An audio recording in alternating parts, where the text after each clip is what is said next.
Boom shakalaka. What's up, figure maniacs? Thank you for stopping by once again today. Today I'm giving you guys a tutorial on how you guys can make this, your custom made SpaceGodzilla flight mode for your S.H.Monsterarts figure. Alright, now this thing is completely made out of styrofoam. Alright, and in a little bit I'm gonna show you guys footage of the step-by-step construction of this, and towards the end of the video I'm gonna show you guys some toy photography too with this piece. Okay, now let me show you guys what you guys need to make this. Alright, now before that I want to show you guys that you guys can remove this the figure. Okay, so what I did is I removed the tail from SpaceGodzilla and then I accommodated him, and what's holding the piece in place is this 3M gum that I placed on his dorsal fins, and that's what keeps it in there.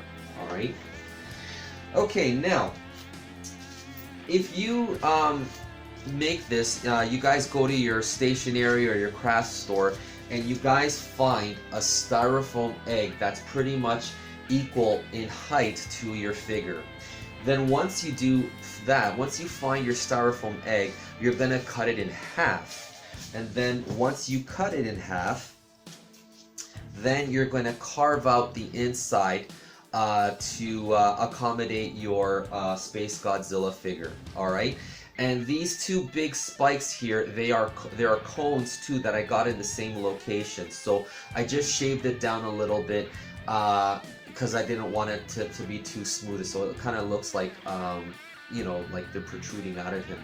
Now of course this is not a film accurate piece. Okay, I mean I improvised all of it because finding pictures online of SpaceGodzilla in flight, there's not a lot of pictures out there, especially in good resolution.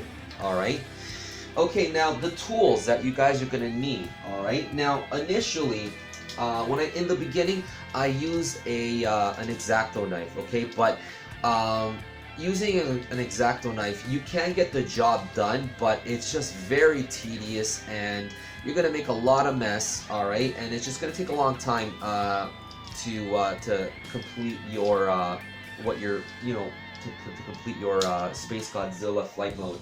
So what I did was I used a foam cutter.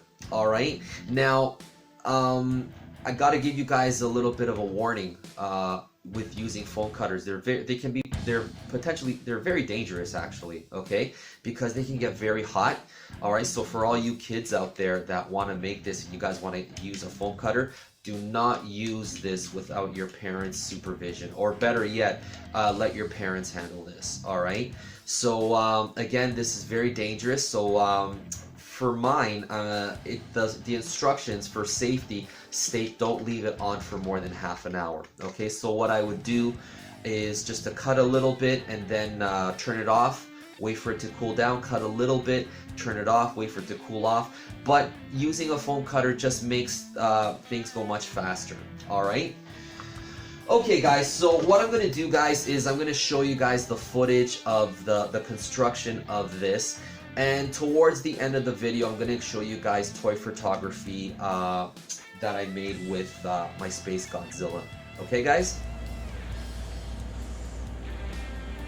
Okay guys, so I am beginning my project, the how to make S.H.Monsterarts SpaceGodzilla flying mode accessory.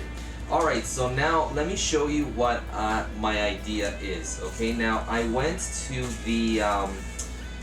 the craft store and I picked up a styrofoam egg like this. Okay, so if you notice the size of it, okay, compared to my S.H.Monsterarts SpaceGodzilla figure, okay, it's pretty on par with it in my opinion, because if you look at the pictures of SpaceGodzilla in flying mode, if you look at pictures online, you notice that his flying mode accessory is just much bigger than himself when he's flying, so he just appears much bigger. So I thought this was a good base to use. Alright, so what I did is I cut the styrofoam egg in half, and I carved out the inside in an angle. Okay, so my idea for this is to have SpaceGodzilla be snugged in place like this. Okay,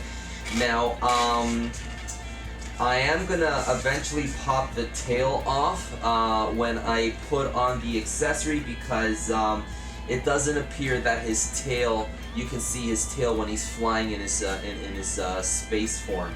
So eventually I'll pop the tail off, and then that will better accommodate the figure inside. Okay, so so that's my idea with that. And also I purchased these 3 styrofoam cones. Okay, now what I'm going to do is I'm going to carve them up a little bit just to make them appear a little bit sharper on the tips. Okay, and then ultimately I'm going to glue them on like that. Okay, on each side. So one here, and one below. Which definitely it appears that I'm going to have to pop the tail off. So I can, so this accessory will look better. I did take the time to cut up a whole bunch of styrofoam into these spikes. Okay.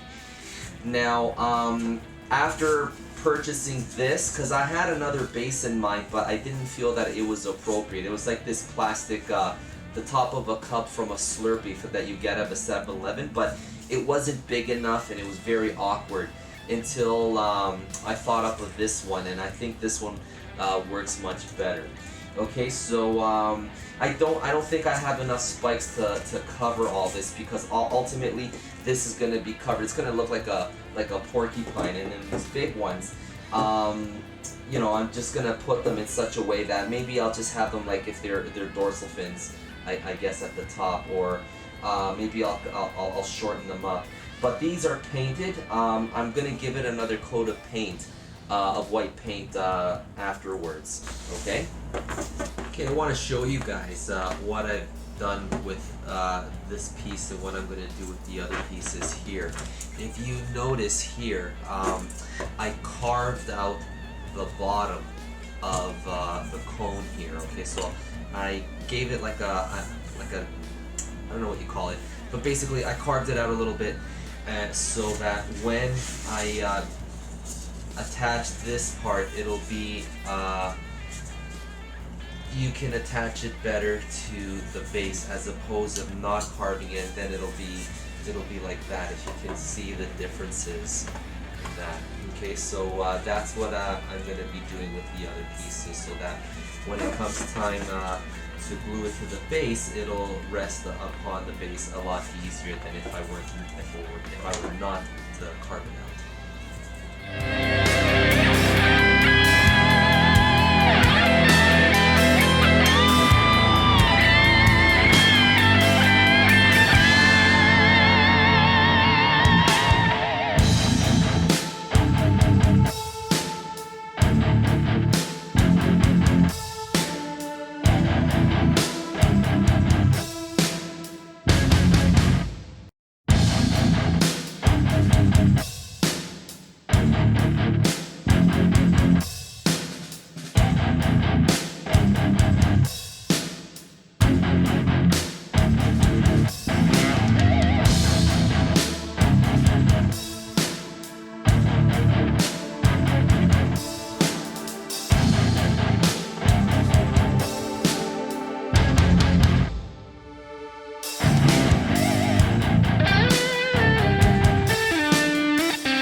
And there you have it, guys. Thank you so much for watching today, guys. And if you guys like this video, please give me a thumbs up, click subscribe, share with all your friends who you think would be interested in making something like this for their SpaceGodzilla figures. Okay, guys, and if you guys have any questions, please hit me up in the comments section, or you guys can go to my Figuremania fan page on Facebook, okay? I also have an album there of all the toy photography pictures that I've done so far. I also have an Instagram account where you guys can take a look at my art too, okay guys? Until next time, thank you guys so much for watching, and I'll see you guys later. Take care.